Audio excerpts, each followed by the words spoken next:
ಧರ್ಮಸ್ಥಳ ಪ್ರಕರಣ ದಿನೇ ದಿನೇ ಏನಾಗ್ತಿದೆ ಅನ್ನೋದು ನಮ್ಮ ಊಹೆಗೂ ಮೀರಿರುವಂಥದ್ದು. ಶತ್ರು ನಮ್ಮ ನಡುವೆಯೇ ಮೆರೆದಾಡುತ್ತಿದ್ದಾರೆ. ಆದ್ರೆ ಸತ್ಯ ಮರೆಯಲ್ಲೇ ಕಾದು ನಿಂತಿದೆ ಅನ್ನೋದು ಸತ್ಯ. ಆದ್ರೆ ಡಿ.ಕೆ. ಶಿವಕುಮಾರ್ ಅವರ ಚಿತ್ತ ಯಾವುದರತ್ತ ಅನ್ನೋದು ಮಾತ್ರ ಇಂದಿಗೂ ನಿಗೂಢವೇ. ಮೊದಲೇ ಡಿ.ಕೆ. ಶಿವಕುಮಾರ್ ಅಂದ್ರೆ ಕಪಟ ನಾಟಕ ಸೂತ್ರಧಾರಿ ಇದ್ದಂತೆ ಎಂಬುದು ಇಡೀ ರಾಜಕೀಯ ನಾಯಕರು ಮಾತ್ರವಲ್ಲ, ಇಡೀ ರಾಜ್ಯಕ್ಕೆ ತಿಳಿದಿರುವ ವಿಚಾರ.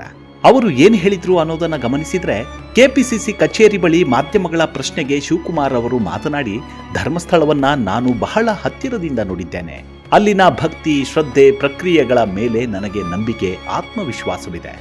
ಮುಂದಿನ ದಿನಗಳಲ್ಲಿ ತನಿಖೆಯಿಂದ ಅಲ್ಲಿ ನಡೆದಿರುವ ಷಡ್ಯಂತ್ರ ಹೊರಬರಲಿದೆ ಎಂಬ ವಿಶ್ವಾಸ ನನ್ನದು. ಈ ಪ್ರಕರಣದ ವಿಚಾರವಾಗಿ ನಮ್ಮ ಗೃಹ ಸಚಿವರು ಅಧಿವೇಶನದಲ್ಲಿ ಉತ್ತರ ನೀಡುವ ಮೂಲಕ ರಾಜ್ಯದ ಮುಂದೆ ಸತ್ಯಾಂಶ ಇಡಲಿದ್ದಾರೆ. ಧರ್ಮಸ್ಥಳ ಪ್ರಕರಣದಲ್ಲಿ ಡಿ.ಕೆ.ಶಿಯ ಬುದ್ಧಿವಂತಿಕೆಯ ನಡೆ ಎಂಥವರಿಗಾದರೂ ಅರ್ಥವಾಗದೇ ಇರದು.